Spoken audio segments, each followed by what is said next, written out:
அந்தகாரி 2 கரங்களுடன் ஆதரவு தர ஓடிவா. ஈசன் மகனே என்னை காக்க இங்க உனையன்றி வேறாரையா.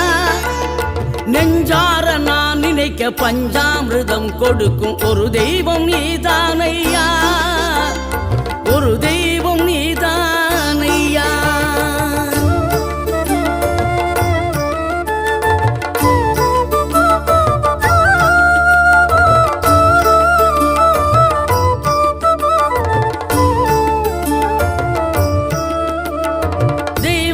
வள்ளியுடன் மணக்கோலம் கொண்டு திருப்பரம் குன்றம் வாழ்கின்றவன் நீ. தேவர்களை காத்திடவே வீரமுடன் வேலெடுத்து செந்தூரில்